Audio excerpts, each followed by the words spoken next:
Honest. So will see 29th Anupama గారు Anupama. So hello అండి. Hi అండి. టిల్లు స్క్వేర్కి వచ్చేసరికల్లా గ్లామర్ టింజ్ అనేది ఎక్కువగా కనిపిస్తుంది ఈ క్యారెక్టర్. అంటే బిఫోర్ మీరు చేసిన క్యారెక్టర్స్లో కంటే అనుపమకి గ్లామర్ టింజ్ టిల్లు స్క్వేర్తో యాడ్ అయింది అనిపిస్తుంది. మీ కామెంట్ అండి.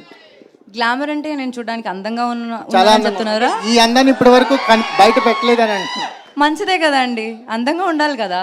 సో ఏంటి క్యారెక్టర్ ఎలాంటి ఎక్స్పీరియన్స్ ఇచ్చింది? అంటే బిఫోర్ కూడా చాలామంది హీరోయిన్స్ పేర్లు టిల్లు స్క్వేర్కి వినిపించాయి, బట్ మీరు ఫైనల్ అయ్యారు. క్యారెక్టర్తో మీ జర్నీ ఎలా అనిపించింది?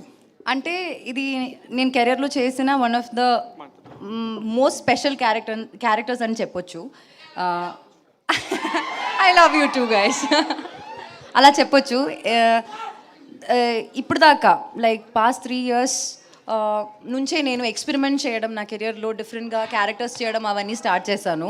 అప్పుడు దాకా నేను చేసిన క్యారెక్టర్స్ అంతా నాకు ఇష్టం, కానీ యాజ్ అన్ యాక్టర్ నేను ఎక్స్ప్లోర్ చేయలేకపోయాను కొన్ని characters because of the limitations I had and the circle I was put in to.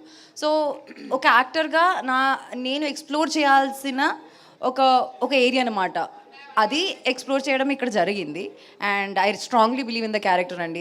I really think it's one good character that I can be proud of. Okay, so ఈ సాంగ్కి music compose చేసిన Achu garu is here. Welcome to you Achu garu. And yeah, మీ question అండి. Yeah, ఎప్పటి నుంచి మీరు మిమ్మల్ని ఇలా ఎక్స్ప్లోర్ చేసుకోవాలని చెప్పి డిసైడ్ చేశారండి? ఎక్స్ప్లోర్ అంటే యాజ్ అన్ యాక్టర్ ఫస్ట్ నుంచి ఉందండి, కానీ నేను చేస్తున్న సినిమాలు గర్ల్ నెక్స్ట్ డోర్గా ప్రతి సినిమాలు ఒకే క్యారెక్టర్ చేసి నేను కొంచెం బోర్ అయ్యానండి మధ్యలో. తర్వాత లాక్డౌన్ టైంలో నేను చాలా వరల్డ్ సినిమా ఎక్స్ప్లోర్ చేశాను. మధ్యలో నేను యాజ్ అన్ యాక్టర్ నేను ఏం చేయాలని అనుకున్నానని రియలైజేషన్ వచ్చింది. సో పర్ఫార్మెన్స్కి స్కోప్ ఉన్న క్యారెక్టర్సే నేను ఇప్పుడు చేస్తున్నాను. జస్ట్ ఫర్ అ హీరోయిన్ ఆ పేరు కోసం నేను ఒక సినిమా అయితే కమిట్ చేయడం. అందరూ అనుకుంటున్నారు సిద్ధు వల్లే అనుపమ ఇలా మారిపోయింది, సిద్ధునే చేంజ్ చేశాడు మొత్తం అనుకున్నారు. మంచిదే కదా అండి, మీరు గ్లామరస్ అంటున్నారు, అంత బ్యూటిఫుల్ అంటున్నారు, మంచిదే కదా. థ్యాంక్స్ సిద్ధు. మల్లిక్రామ్ గారు.